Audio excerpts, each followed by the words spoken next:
General Maura Healey speaking out against a controversial ad campaign about the opioid crisis.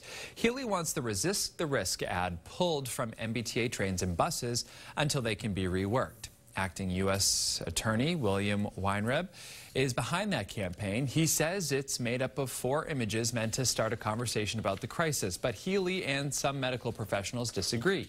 She released a statement saying, quote, "This campaign is stigmatizing, ineffective, and counterproductive.